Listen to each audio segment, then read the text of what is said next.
Nesse vídeo eu vou te mostrar o processo mental que me fez sair de R$ 1.300 de renda mensal para R$ 7.333 por dia. Isso referente ao faturamento do mês passado aqui na minha empresa.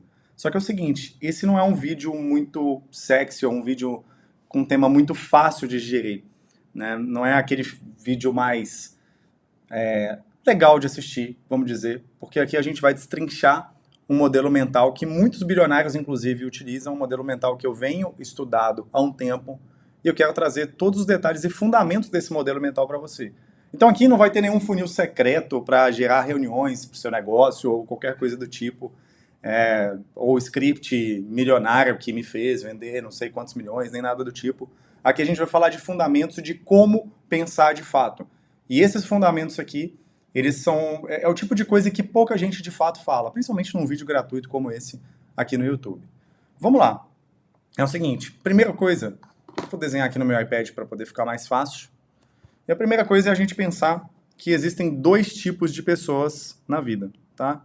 Então vamos pegar aqui que existem dois tipos de pessoas na vida. O primeiro tipo de pessoa é aquela pessoa que pensa por analogia. E o segundo tipo de pessoa é aquela pessoa que pensa por primeiros princípios. E qual que é a diferença aqui entre essas duas pessoas? Geralmente, as pessoas que pensam por analogia, que a proposta é a maioria, são a maioria das pessoas, são pessoas que elas têm, geralmente até dificuldades financeiras e coisas do tipo, não atingem os objetivos máximos na vida. Geralmente, as pessoas que têm problema de conseguir ganhar grana, elas vão estar aqui nesse enquadrado nisso, né, de estar pensando de fato por analogia. A pessoa que ela pensa por primeiros princípios, o que é inclusive muito raro, tá, de se encontrar, muito, muito, muito raro. Então por isso que eu quero que você preste muita atenção nesse vídeo para você poder pegar de fato o fundamento disso daqui.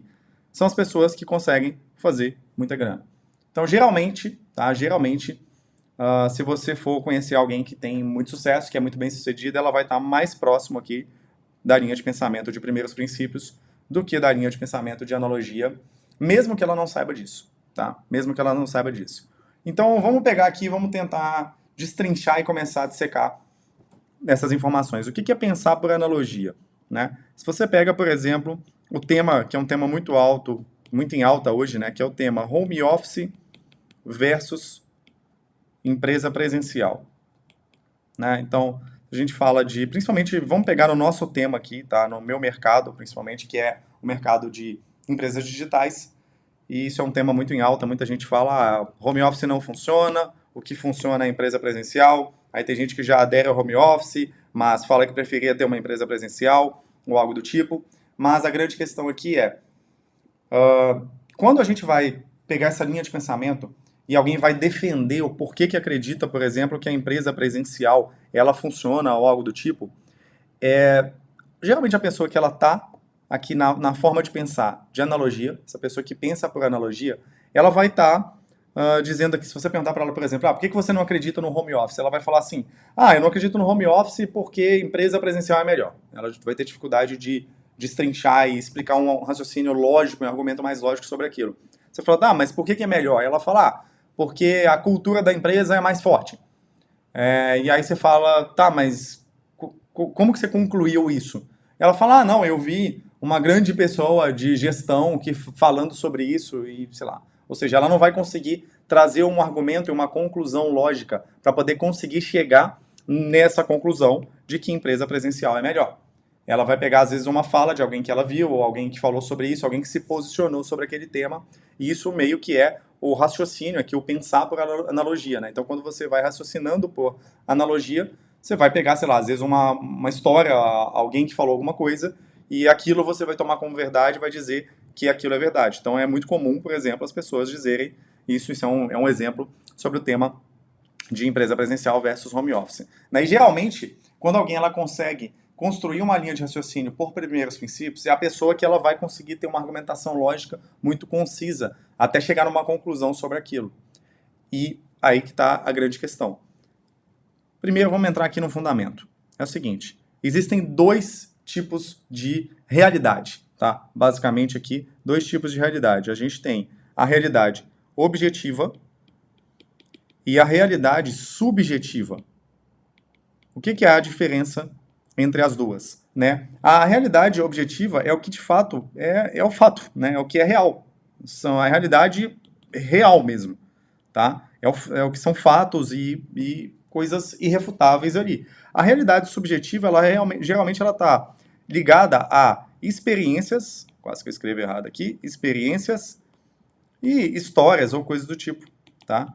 Experiências e histórias. Então a realidade subjetiva, geralmente ela vai estar muito baseada nas histórias que você escutou ou contou e nas histórias ou nas experiências que você viveu, tá? Qual é a grande questão?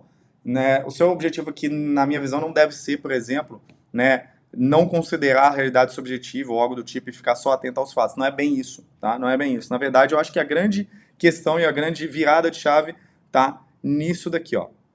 Você conseguir chegar nisso daqui, que é o quê? É uma intersecção entre, tá? Então aqui existe uma intersecção entre as duas realidades, tá? Essa intersecção, ela entre a realidade objetiva e subjetiva é o que você deve buscar, tá? E olha só, o que acontece, né? Quanto mais você conseguir encontrar, tá, uma intersecção aqui entre as suas experiências, né, as suas histórias e coisas do tipo, e o que são fatos e verdades absolutas, tá? Então, quanto mais você conseguir encontrar a intersecção entre essas duas coisas, mais próximo você tá de estar certo naquilo que você está analisando ou se propondo a fazer. Então, quanto mais próximo disso, da intersecção, então, quanto menos aqui nos extremos, né, dessa parada, mais perto você tá de estar certo, tá? Então, vamos lá. Vamos entrar aqui e dissecar de fato o que é primeiro princípio. Tá? Então, primeiro ponto, vamos esclarecer isso aqui. O que é um primeiro princípio? Isso aqui é um conceito, tá? Que ele está ali muito baseado na filosofia. Você vai encontrar na filosofia, matemática, na lógica, tá? Na física, enfim. Aqui você vai encontrar o que são os primeiros princípios. E olha só, em matemática, por exemplo, se a gente for pegar, é muito fácil da gente identificar o que é um primeiro princípio. Um primeiro princípio de matemática é que 1 mais 1 é igual a 2. Então, isso é um primeiro princípio. Isso é o que rege um primeiro princípio para desdobrar tudo sobre matemática, né? Então, um primeiro princípio do universo, por exemplo, pode ser que o tempo ele flui em uma única direção. E um outro exemplo, né, assim, pode ser a lei de Newton, por exemplo, que para toda ação existe uma reação, tá? Então, não existe um cenário que você consiga provar que, por exemplo, 1 mais 1 não é igual a 2, ou que para uma ação não existe uma reação, ou que o universo não flui, o tempo não flui somente uma direção, algo do tipo. Não tem um cenário que você não consiga provar isso, tá? Então, isso é um primeiro princípio. É uma verdade absoluta. Você não consegue, por exemplo, pensar em matemática pensando 1 mais 1 igual a 5. Não existe isso. Até porque é o seguinte, se você pensar, o seu primeiro princípio de matemática for que 1 mais 1 é igual a 5, todas as contas que você for fazer a partir disso, todas, elas vão estar erradas. Então, todas vão estar erradas. Se eu chegar para você e perguntar assim, quanto que é 10 mais 20? Né? Ao invés de responder 30, você vai me responder que é, sei lá, 67. E o seu primeiro princípio de matemática, ele está errado. Então, tudo que você for fazendo, eu acho que isso aqui é uma coisa muito importante para você entender quando a gente fala de primeiros princípios. Se o seu primeiro princípio está errado, tudo que você vai fazendo abaixo, tá, vai continuar sendo errado. Então, aquilo é a fundação, é o fundamento do que você está fazendo. Se aquilo está errado, dali para frente tudo está errado, tá? Então, a única forma de você ter, de fato, resultado real é desdobrando até os princípios, os primeiros princípios, os princípios primários, do que de fato é fundamento. Então, quando a gente fala de primeiro princípio, você sempre tem que ter essa palavra na sua mente. Fundamento. O que é fundamento e o que não é fundamento, tá? Então a gente pode pegar aqui vários outros exemplos disso. Vamos pegar o próprio português. Então vamos pegar o português aqui. Qual que é o primeiro princípio da língua portuguesa? Né? O primeiro princípio da língua portuguesa é o alfabeto. Então, o alfabeto, você vai ter as letras do alfabeto, A, B, C, D, né, e etc. E se você, por exemplo, for tentar pegar, sei lá, uma letra em japonês e colocar aqui na sequência, né? Vamos supor que a letra em japonês, eu vou tentar simular uma letra, o que seria uma letra em japonês aqui, mas não vai ser uma coisa certa com certeza, né? Sei lá, vamos supor que isso aqui seja uma letra em japonês. Se você colocar aqui no alfabeto português, isso aqui não vai funcionar. Por quê? Porque o primeiro princípio do português é o alfabeto português. São as letras, né? Sei lá quantas letras, 20 e poucas ou qualquer coisa do tipo, letras em português. Então, se você pegar uma letra em japonês, essa letra não encaixa, porque o primeiro princípio do japonês iria completamente diferente. Se a gente for falar de outro exemplo, a gente pode ir desdobrando isso aqui em vários exemplos. Se a gente for falar no exemplo de, por exemplo, emagrecimento. Então, vamos supor que você quer emagrecer, tá? Então, olha só, se você queima mais calorias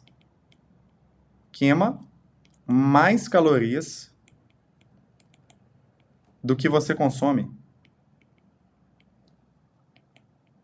o que vai acontecer? Você vai perder peso.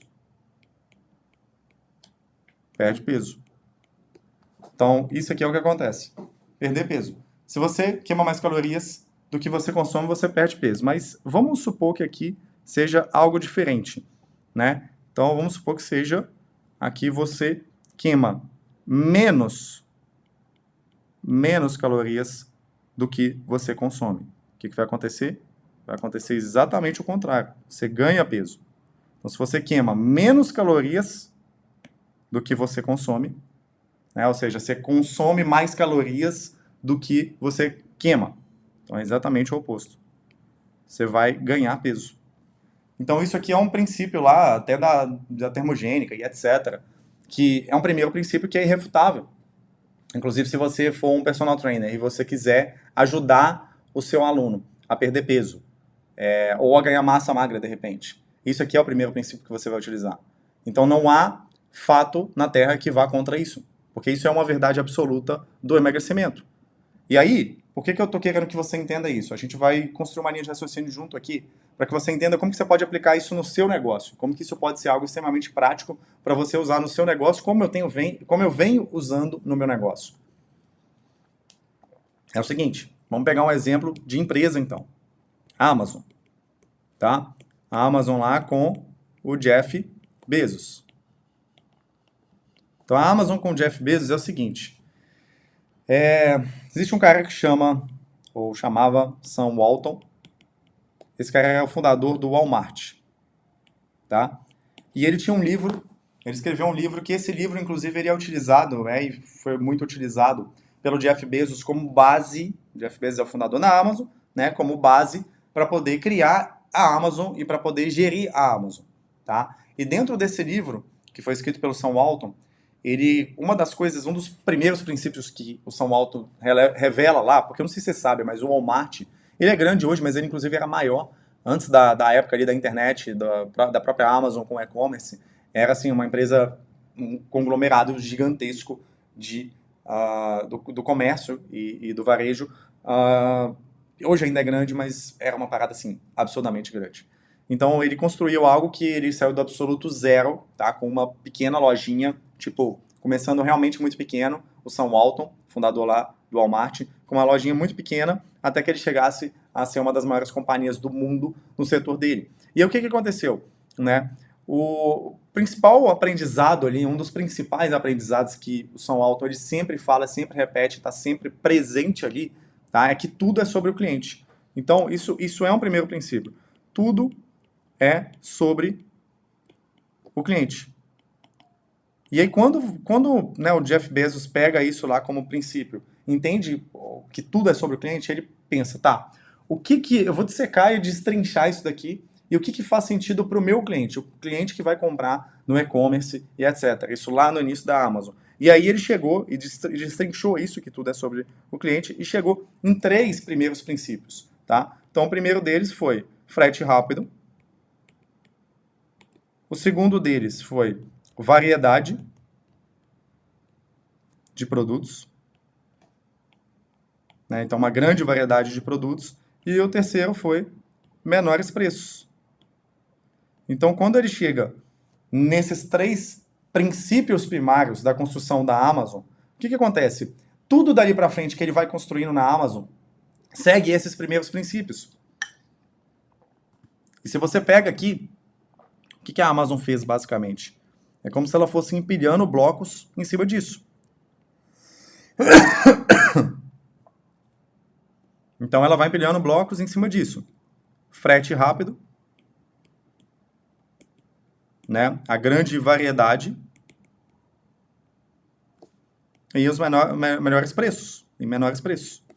E aí, tudo que a Amazon vai construindo daqui para frente, né, vai seguindo esses princípios. Ela vai empilhando os blocos em cima desses princípios. E isso aqui vai dizendo e ditando como a companhia vai ser tocada em cima disso como princípios primários. Então, como eu falei lá em matemática, né, se você acredita que 1 mais 1 é igual a 5, tudo dali para frente vai estar errado das contas que você fizer. Se você acredita que 1 mais 1 é igual a 2, tudo ali para frente vai seguir aquilo e vai estar certo matematicamente falando. Então, para o caso do sucesso da Amazon, muito do sucesso da Amazon se deve a isso. A eles terem colocado como princípio primário que tudo é sobre o cliente, ter encontrado aqui os 3 princípios primários, tá? Para construir um negócio em cima disso, e foi isso que eles buscaram. Toda a grandeza da Amazon vem disso. Toda a grandeza da Amazon vem disso. E se a gente pega aqui e vai para outro contexto completamente diferente. Então, quais são os princípios primários, por exemplo, de um excelente cozinheiro, tá? Ou cozinheira, um excelente chefe ali, né? Quais são os princípios primários que esse chefe ou grande cozinheiro ele vai utilizar? Muita gente pode pensar que, de repente, é a faca, os utensílios que ele está utilizando, né? Ter, sei lá, a melhor faca, os melhores utensílios, de repente as melhores panelas. E claro que isso pode ter alguma influência, mas na verdade se você for desdobrando, entendendo qual é o primeiro princípio de cozinhar e de ter uma comida a um nível muito próximo, de repente, da perfeição e uma comida deliciosa. Aqui, por exemplo, em Belo Horizonte tem alguns restaurantes que eles são do mesmo dono, eu acho que o nome dele é Léo Paixão, se eu não me engano. São restaurantes maravilhosos, ele é um chefe. E cara, eu não fui em todos os restaurantes, mas toda vez que eu fui em um restaurante dele, a sensação, quando eu tava comendo lá, parece que, assim, é uma sensação que não dá para explicar. Não é a mesma coisa de você comer qualquer comida que você vá, né? Isso já aconteceu com alguns outros restaurantes que eu já fui, principalmente em viagens, mas é muito especial quando você vê algo nesse porte, algo nesse sentido acontecendo. E é raro. Não é todo mundo que consegue fazer isso. E se você desdobrar o que o chefe ele tem de mais especial, ele, na verdade, você acaba entendendo que tudo, tá? O primeiro princípio do chefe ou do cozinheiro está baseado nos ingredientes, tá? Então, é meio que uma mistura de qualidade e a combinação desses ingredientes premium, vamos dizer assim. Então, ele acha os melhores ingredientes, né, com a melhor qualidade possível. Ele encontra esses melhores ingredientes com a melhor qualidade possível e ele faz uma combinação desses ingredientes. E isso chega no resultado final de uma comida maravilhosa. Uma comida no nível de estado da arte. Então, isso é um ótimo exemplo também. Aí, se a gente parte para outro exemplo, né, vamos pegar o Uber como exemplo. Como que o Uber aplicou e utilizou os princípios primários para poder chegar no nível que eles estão hoje, né? E aí, se você for pensar assim, tá, sobre o que é o Uber, ele veio, vamos dizer, para ser uma alternativa aos táxis. E quando você pega lá o táxi, aí você pensa assim, tá, o táxi ele é sobre o quê?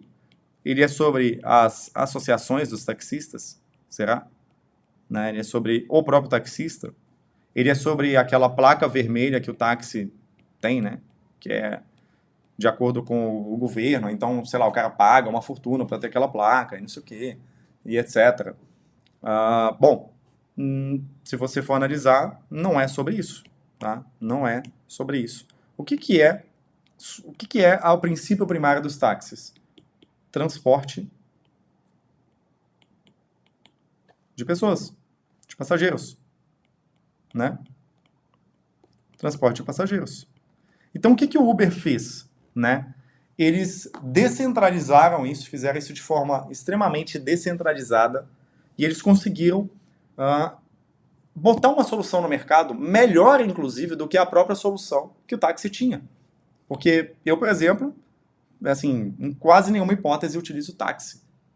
Quase nenhuma hipótese, porque o Uber é só apertar um botão no meu celular e a parada chega na minha casa. É simples assim, né? Então, com muita velocidade, inclusive, você não tem o desconforto de, sei lá, de ter que pedir um táxi, ou chamar um táxi, ou ligar para um ponto de táxi para a pessoa vir, e etc. É simplesmente você tá lá e o táxi chega, é isso. O Uber chega, na verdade, é isso. Uma rara exceção que eu uso o táxi, na verdade, é quando eu vou para o aeroporto, e uma das principais avenidas aqui de Belo Horizonte, ela tem muito trânsito, mas ela tem uma passagem ali de ônibus, onde o táxi é permitido andar na pista do ônibus, então corta o trânsito. É o único motivo que eu prefiro andar num táxi. Senão, o Uber é muito mais simples. Então esse é mais um exemplo. Eles pegaram o primeiro princípio e entenderam que o primeiro princípio é o transporte de passageiros, e em cima do transporte de passageiros, eles criaram toda a tese da Uber. E aí, a gente vai para um exemplo aqui extremamente interessante. Esse exemplo, ele é muito foda. Por quê? Porque esse exemplo, ele é o que dá origem ao tema desse vídeo, inclusive, né? Que é a gente falar sobre princípios primários.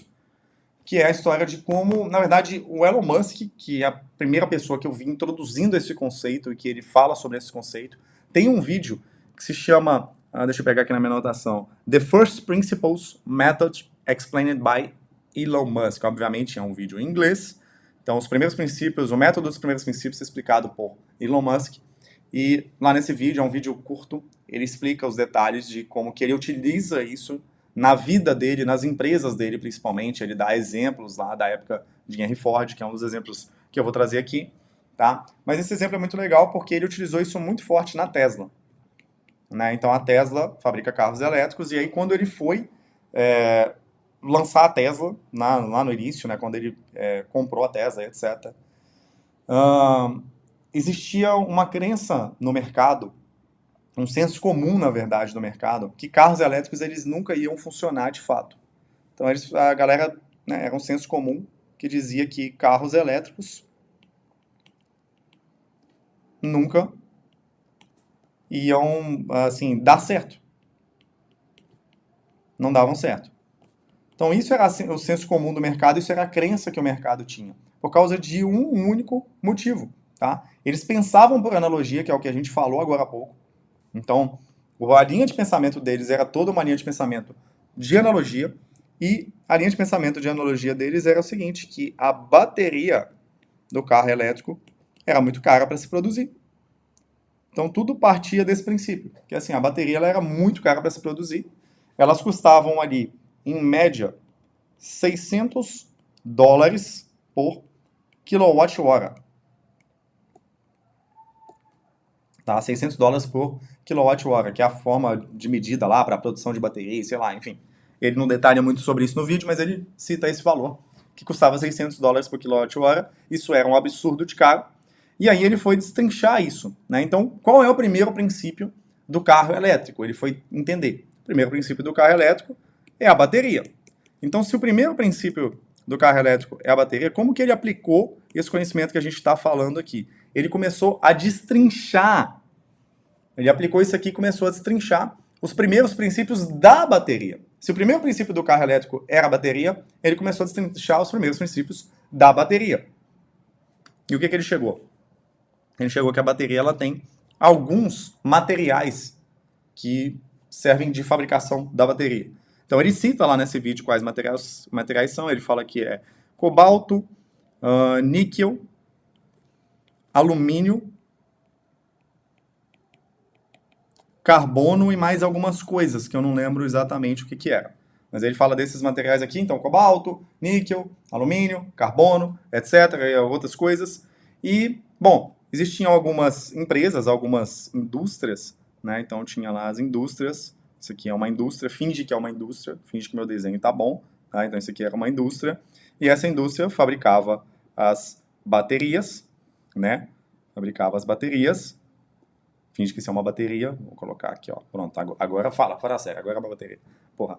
Então, essa indústria, ela fabricava as baterias, só que qual que é o detalhe que ele pensou? Ele falou assim, tá, e se eu desconstruir isso, eu destrinchar isso ao máximo, e eu mesmo for atrás desses materiais para fabricar as baterias, ao invés de comprar a bateria pronta de uma indústria. E olha que louco, ele descobriu que, na verdade, o custo excessivo, né, de $600, então aqui uma bateria ela custava $600 por quilowatt-hora, tá? Esse custo excessivo absurdo, ele se dava por conta desses fabricantes.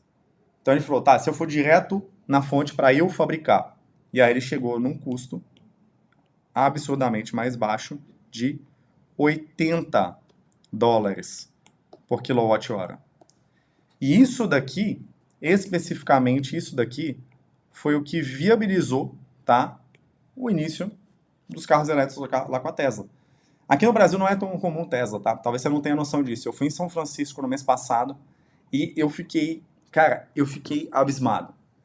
Eu fiquei assustado, porque eu nunca vi tanto Tesla reunido na minha vida. Eu já tinha visto uma meia dúzia de Tesla aqui no Brasil no total. Alguns aqui em Belo Horizonte, alguns em São Paulo, mas bem pouco. Cara, lá nos Estados Unidos, o Tesla, ele é um carro popular. Tem os modelos mais caros, mas ele tem os modelos populares. E é tipo você vê um Palio, um Fiat Uno aqui no Brasil. É a mesma coisa. HB20, você vê um monte de HB20. Lá você vê um monte de Tesla, pelo menos em São Francisco, tá? Não sei falar no país inteiro, mas pelo menos em São Francisco é assim. É um carro que hoje ele é muito acessível lá nos Estados Unidos e muita gente, inclusive, compra ele, utiliza ele. Então, assim, há alguns anos atrás, há pouco mais de, sei lá, 15 anos atrás, alguma coisa desse tipo, o mercado falava que isso era inviável acontecer, que isso não era uma coisa provável, viável, e na verdade era, né, um senso comum de que carros elétricos não davam certo. E ele destrinchou isso em primeiros princípios. Então eu recomendo, se você manja de inglês, assista esse vídeo, procura esse vídeo que eu falei sobre ele explicando sobre isso. E ele destrinchou toda essa tese de primeiros princípios para ele chegar nisso daqui e ele viabilizar e fazer uma disrupção no mundo sobre carros elétricos, né? E bom, ele até cita esse exemplo lá, se você for analisar a Ford, né, com os carros, quando os carros foram criados, né? Então, imagina quando os carros foram criados. Assim, ninguém queria carro, porque os cavalos eram bons. Não existia gasolina. Então, se você perguntasse, existe gasolina e etc. Não existia, mas existia pasto. Então, as pessoas gostavam muito de cavalo. Não tinha necessidade tão grande de ter, sei lá, carro ou qualquer coisa do tipo. Então, o que acontece? Qual foi o primeiro princípio para carro? É o transporte. Então, da mesma forma que o Elon Musk, ele pegou e analisou isso e chegou nessa conclusão, ele chega aqui, o Ford lá atrás, na conclusão de que o primeiro princípio é transporte, que dá para fazer uma forma melhor e mais eficiente de transporte.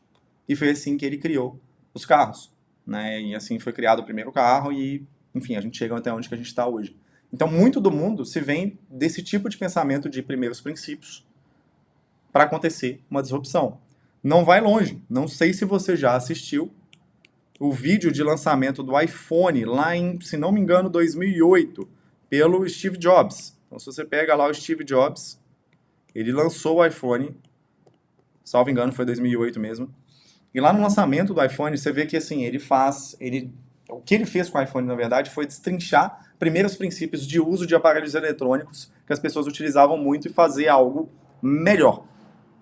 E eu vou explicar bem esse conceito. É o seguinte, ele pegou e entendeu que os primeiros princípios ali que as pessoas utilizavam muito de aparelhos eletrônicos eram celular, o iPod ali, se você for analisar com as músicas, né, então MP3 e tal. Então, você tinha aqueles aparelhinhos MP3, eu não sei se você é dessa época, talvez você não seja, mas eu, já com 29 anos, eu sou dessa época que existia aqueles MP3 pequenininhos, que eles tinham um USB, eles pareciam um pendrive, você escutava música e tal, enfim. E aí, tinha também internet. Já existiam alguns aparelhos ali, né, alguns telefones tipo BlackBerry com internet, mas o que o Steve Jobs fez foi, ele desconstruiu, tá? Então ele fez um processo aqui de desconstrução. Ele desconstruiu essas três coisas aqui, tá? Essas três coisas aqui.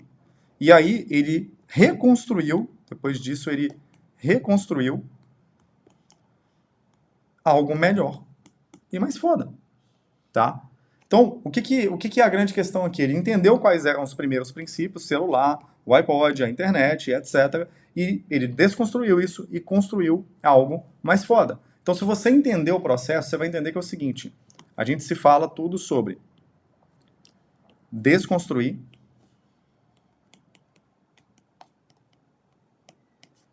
e reconstruir. E os negócios, eles criam valor quando eles desconstroem primeiro os princípios e eles reconstroem coisas incríveis usando isso, reunindo isso, né? Que é a mesma coisa aqui que aconteceu com o iPhone e com vários outros exemplos que a gente trouxe, a própria Tesla e etc. Então, eles desconstroem, vão até os primeiros princípios, vão descendo e desdobrando até a primeira camada, os primeiros princípios, os fundamentos daquilo, e aí eles reconstroem fazendo algo melhor, né? E aí, se você vai ali e tenta entender o primeiro princípio, por exemplo, do dinheiro, né? O que é o primeiro princípio do dinheiro? Muita gente não para entender isso, tá? E o primeiro princípio do dinheiro, né, é a troca de valor. A troca de valor, a geração de valor. Não existe nenhuma empresa no mundo que seja gigante, que fature muito, que ela não gere valor para os seus clientes. A não ser que a gente esteja falando de roubar ou coisas extremamente antiéticas, tipo, sei lá, uma bet, uma casa de aposta, qualquer coisa do tipo. Mas se a gente estiver falando de algo realmente de longo prazo, uma empresa de longo prazo que perdura por muitos anos e coisas do tipo, tá? Não existe uma empresa que não gere valor para o seu cliente. Então, a troca de valor, ela é o primeiro princípio de um negócio. E se a gente vai destrinchando isso aqui, é o seguinte, quando a gente vai criar um negócio, por exemplo, muita gente tem, inclusive, uma distorção dessa realidade sobre a criação de negócio. Criar um negócio não é sobre ter a ideia de negócio certa, tá? É sobre solucionar problemas. Porque quando você soluciona um problema de alguém, se você soluciona um problema de alguém, você está gerando valor para ela e aí você recebe dinheiro por isso, tá? Então, para ter dinheiro de fato, precisa gerar valor. E o que acontece muito, né? Eu vejo nessa questão aqui que muito gestor de tráfego pensa errado isso, pensando por analogia, quando fala sobre tráfego, né? Muita dono de agência ou agência, ele pensa assim, eu sou gestor de tráfego, né? Eu sei fazer tráfego, então eu vou vender tráfego para as pessoas. Ele não pensa em entender assim, qual é o problema que a empresa tem, que de fato as habilidades que eu tenho ou que eu vou reunir, que eu preciso reunir, elas vão trazer uma solução de problema para esse cliente, né? E isso é pensar sobre analogia, por analogia, quando alguém fala assim, eu aprendi que gestão de tráfego é uma boa profissão, então eu vou vender gestão de tráfego. Isso é pensar por analogia, isso não é você desdobrar até o primeiro princípio do negócio, que é solucionar problema. E da mesma forma, quando você destrincha para solucionar o problema, isso só quer dizer, você pode continuar vendendo gestão de tráfego, você não precisa inclusive mudar isso, mas isso só quer dizer que você vai até o primeiro princípio e isso vai te permitir vender muito mais, porque você vai entender o que é necessário para vender mais. Você vai entender o que é necessário para você criar um negócio de fato que gera valor e que escala. Então a consequência disso é o seu crescimento, tá? A consequência disso é o seu crescimento. Então se a gente olha, né, a gente vai descendo isso aqui, vamos voltar lá no exemplo do home office que eu dei, né? Como que muita gente pensa no home office por analogia. Isso é um dos pensamentos que eu mais vejo aí, que a pessoa escuta assim, não, eu preciso ter, tem muito guru de venda, guru de gestão empresarial que fala, não, empresa tem que ser presencial. E aí a pessoa ela pega isso e entende por analogia que a empresa tem que ser presencial e aí ela se movimenta, ela vai lá, pega um escritório, ela faz um monte de coisa. Eu me incluo nessa, tá? Porque eu cheguei a ter um escritório por mais ou menos 9 meses, 9 ou quase 10 meses, por conta de ter pensado por analogia, por conta de ter ouvido um monte de gente falando. No fundo, eu tinha uma visão de que eu precisaria testar aquilo e fui testar, vi como era e retornei para o home office. Mas tem muita gente que passa a vida inteira pensando por analogia, né? E o home office é um exemplo disso. Porque se você olha e fala assim, tá, qual é o primeiro princípio da empresa? Né? Qual é o primeiro princípio da empresa? O primeiro princípio da empresa é gestão. Tá, gestão home office e gestão presencial são diferentes? Sim. Então, se eu tentar aplicar um tipo de gestão que ela é baseada e vai funcionar bem para uma empresa presencial, né, vamos dizer assim, para funcionar uma gestão de empresa presencial em uma empresa home office. Isso não vai funcionar. E aí você vai falar que o home office não funciona, mas na verdade o modelo de gestão que você escolheu, que é o primeiro princípio de empresa, né, de ter uma empresa que funciona e cresce, é gestão. O primeiro princípio é gestão. E aí se você não aplica a gestão correta para o home office, você não vai ter resultado. Então não é porque o home office ele não funciona, isso é pensar por analogia, é porque você aplicou um modelo de gestão errado para o home office. E muita gente não pensa assim. E aí, uma das formas de você entender, né, como que você pode encontrar outras linhas de pensamento é até você procurar evidências de que aquilo deu certo. Então, por exemplo, se a gente for procurar evidências de empresas home office que deram certo, você vai ter muito mais evidência de empresas presenciais que deram certo do que empresas home office. Por quê? Porque a empresa presencial, ela existe desde que o mundo é mundo. Era o único jeito que existia de ter uma empresa, era presencial. Antigamente nem telefone existia, né? Quem dirá internet. Então, as empresas home office, elas começaram depois da internet. E mais ou menos uns 20 anos depois da internet que isso começou a ser adotado, ou 15 anos depois da internet, que isso começou a ser adotado com um pouco mais de aderência, mas isso só se popularizou de fato, bom, na data que eu estou gravando esse vídeo, há 4 anos atrás, quando aconteceu a pandemia.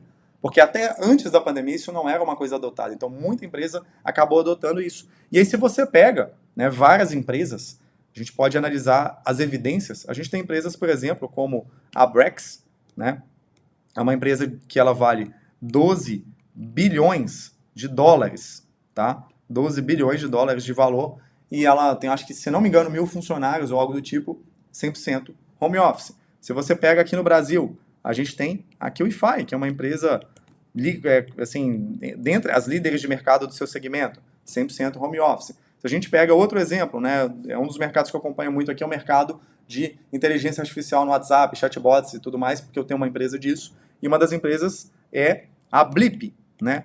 A Blip é uma empresa que ela faturou no ano passado, da data que eu estou gravando esse vídeo, quase 800 milhões de reais, ou seja, isso é quase 1 bilhão de reais, bilhão com B, isso mesmo que você escutou, e ela tem, se eu não me engano, 1.500 funcionários, 100% home office. Ou seja, existem evidências. As pessoas elas tendem a pensar por analogia porque é mais fácil.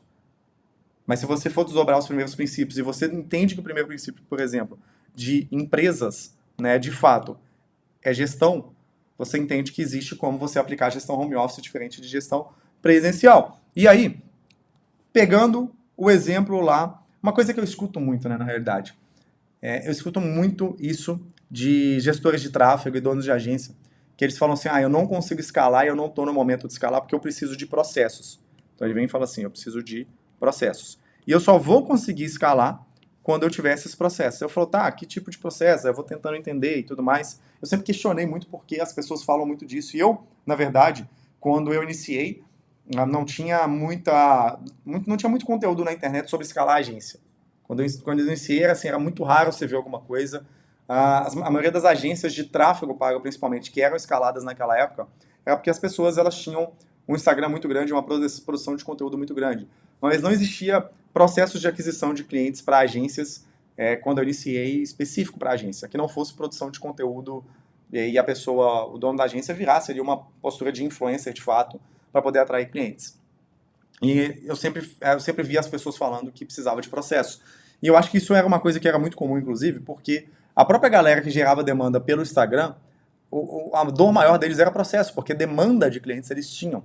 Então, isso é uma das teses que eu tenho na mente do porquê que se popularizou tanto esse pensamento aqui no Brasil de que eu preciso de processo, eu não consigo crescer, escalar e vender muito se eu não tiver processos, eu não posso fazer um ou outro, né? Tem que ser eu não posso fazer um e outro, na verdade, tem que ser um ou outro, né? E aí vira uma guerra de processos versus vendas. E aí a pessoa sempre fala, não, eu não consigo fazer os dois, eu tenho que escolher um dos dois, né? Ou um ou outro. Então, ou eu faço vendas, ou ao contrário, ou eu faço processos e não faço vendas, né? Só que aí eu sempre me questionei isso e sempre tentei entender por que isso não acontece e por que não fazer um e outro, ambos ao mesmo tempo, né? E eu cheguei à conclusão que isso Quando você pensar, eu só consigo fazer processos, eu só consigo fazer vendas, só um ou outro, um de cada vez, isso é pensar por analogia.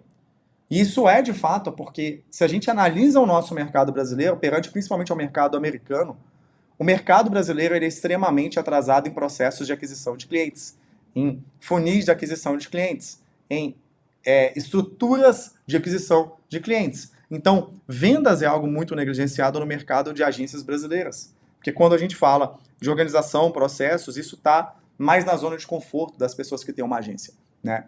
De criar isso e elas pensam que elas não conseguem fazer os dois e coisas do tipo, tá? Então, olha só, o que você precisa fazer, né? O que você precisa fazer para vencer de fato? Uma coisa que eu acredito muito forte é ler o senso comum do mercado. Então, você vai ler o senso comum do mercado. E aí, com isso, tá? Lendo o senso comum do mercado, você desdobra até os primeiros princípios, até que você chegue nos primeiros princípios.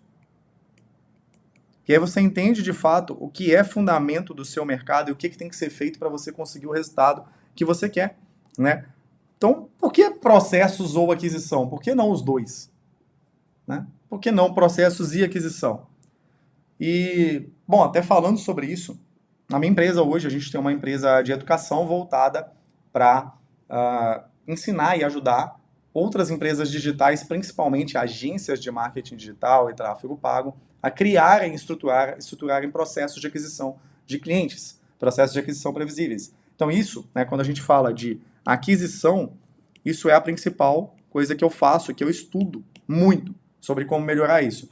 Olha só, eu fui desdobrar o primeiro princípio da aquisição.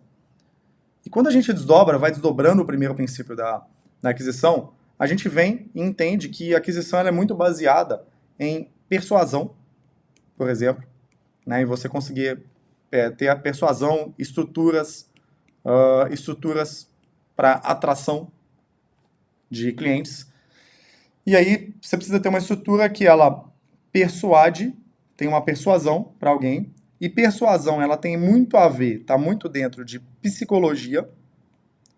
E quando você desdobra a psicologia até o primeiro princípio, aí tem um negócio muito louco aqui.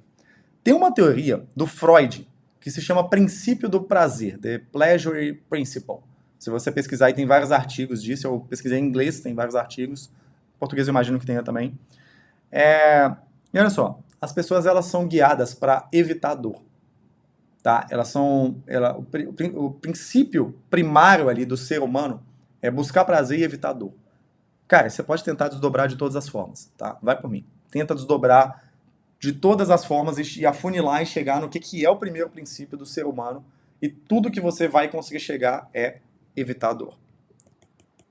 Então, olha só. Se a aquisição é sobre atrair pessoas, então você precisa de uma estrutura que ela tem persuasão para atrair pessoas. Só que persuasão, se você desdobra, está muito atrelada à psicologia.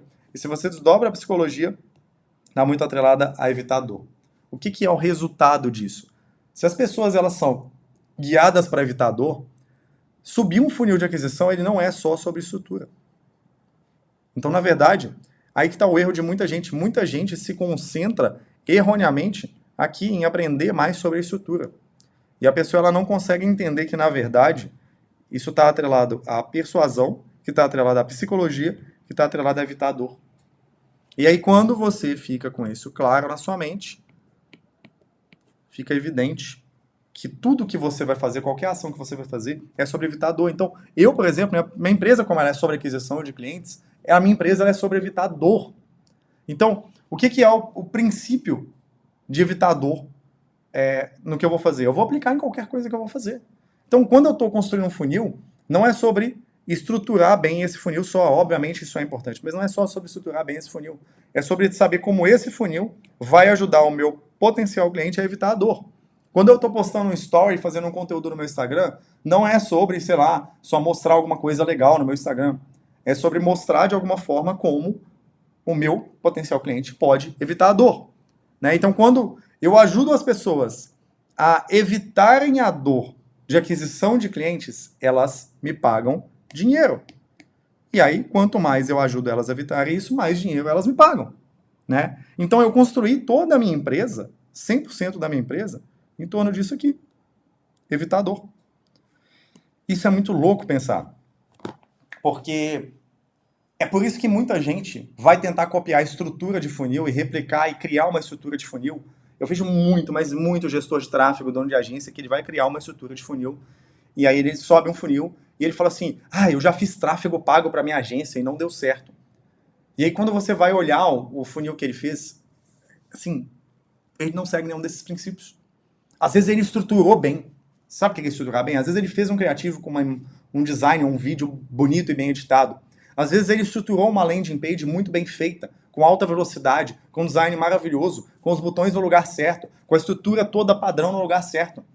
Às vezes ele conseguiu colocar a melhor ferramenta de CRM para ele poder tentar acompanhar esses leads. Às vezes ele colocou a melhor ferramenta de ligação para poder entrar em contato. Às vezes ele marcou uma reunião e apareceu no horário que ele tinha que aparecer com o lead. Não atrasou nem um minuto. Às vezes ele fez tudo estruturalmente certo. Só que no final do mês ele não conseguiu fazer nenhuma venda. Ou ele conseguiu fazer pouquíssimas vendas. E aí ele acha que é o funil de tráfego pago que não funciona. Aí ele vai lá e estrutura, da mesma forma, um funil de prospecção ativa. E aí ele começa do zero e acontece a mesma coisa. Às vezes ele até consegue vender alguma coisa com um desses dois funis, mas às vezes ele não consegue cobrar o ticket que ele quer, né? E ele fica ali patinando, e a empresa não cresce. Às vezes ele está lá patinando há anos, nos 10, 15, 20, 30 mil reais por mês, com a margem de lucro, inclusive, baixa. E aí essa pessoa, ela não consegue entender o porquê que isso acontece. Só que, na verdade, ela não parou para fazer o que de fato deveria ser necessário, que é o princípio primário para você adquirir um cliente, que é evitar dor. Então, se você entra na parte psicológica, persuasiva da coisa, que é a copy, por exemplo, a pessoa não tem nenhum fundamento, nenhum princípio de copy. Dentro de toda aquela estrutura maravilhosa que ela fez, dentro de toda aquela prospecção ativa que ela fez, ela não tem absolutamente nenhuma técnica de venda. Ela fala que ela é boa em venda, porque ela já fez dezenas de vendas de contratos para a agência dela, por exemplo. Só que a maioria desses contratos, eles foram indicação, e quando você vende por indicação, eu costumo brincar, inclusive, que isso é tirar pedido. Sabe quando você vai num restaurante e aí a pessoa anota seu pedido? Um anotador de pedido ali, qual é o seu pedido? Eu quero tal prato, ok. O garçom anota. Isso não tem técnica de vendas envolvida, a pessoa não precisa te convencer de que aquilo é a melhor coisa. No máximo você vai negociar preço quando vende indicação. Agora, quando você vende para uma pessoa que nunca te viu na vida e você quer convencer ela, o jogo é completamente diferente. É uma venda extremamente técnica, persuasiva e que ela é baseada em evitar a dor. Então, se você entende como que você vai evitar a dor, esse é o princípio primário da aquisição de cliente. E aí, é o seguinte, tem uma coisa que isso aqui pouca gente está pensando. E eu fico impressionado quando eu analiso isso daqui. Isso aqui não cansa de me impressionar. Se você pega um negócio digital, tá? Um negócio digital, vamos colocar aqui de repente uma agência, urgência, sei lá, se você vende mentoria, qualquer coisa, não importa. Dentro desse negócio digital, existem pouquíssimos princípios primários. Um deles, e a gente já falou sobre isso aqui, né, que quando a gente vai lá e entende o que é o princípio primário do dinheiro, o primeiro princípio do dinheiro, a gente entende que é a entrega de valor. Por quê? Porque se você vendeu, por exemplo, um serviço de tráfego para o seu cliente, tá? Você vendeu o serviço de tráfego para o seu cliente, e esse cliente, ele recebe o valor que foi prometido. Então, inclusive você se esforça muito nisso e provavelmente você... bom, a maioria das agências e gestores de tráfego já colocam muita energia na entrega de valor. Muita, muita, muita energia na entrega de valor. Eles tentam melhorar como gestores de tráfego e tudo mais. Só que existem mais dois princípios, primeiros princípios, de uma empresa digital, que é a aquisição e a conversão, que é o que a gente estava falando agora aqui. Só que esses dois primeiros princípios, eles são completamente ignorados pela grande maioria das agências, gestores de tráfego, empresas digitais e coisas do tipo. A galera simplesmente ignora isso aqui como primeiro princípio. A galera tem aquela mentalidade, que eu sempre repito isso, tem vídeos meus falando sobre isso, aquele modelo mental do prestador de serviço. Então ela pensa como prestador de serviço. Eu sei vender tráfego, então eu vou vender a minha hora de tráfego. Custa R$ 600, R$ 1.000, R$ 1.500. E aí o cliente não compra. E a pessoa não entende isso daqui. Ela não consegue entender isso daqui a fundo. Ela está ali preocupada só com a entrega de valor. Então ela pensa como um prestador de serviço. Ela não entende que para uma empresa escalar de fato, os primeiros princípios estão aqui. Em você conseguir adquirir leads e converter esses leads. Porque, como eu falei, são duas coisas diferentes, inclusive. Você ter a habilidade de adquirir leads é uma coisa, você ter a habilidade de converter leads é outra coisa. E se você não prestar atenção nisso, não começar a dar atenção nisso, bom, o que vai acontecer com a sua empresa? Basicamente, você vai ficar travado aí em crescimento, porque você não consegue entender os primeiros princípios. Então, na boa, foca nisso daqui. Esses são os primeiros princípios que você deveria estar alocando 80% da sua energia, não só em um deles, mas nos 3 deles. E se você fizer isso, você pode ter certeza que a sua empresa vai crescer. É isso. Valeu!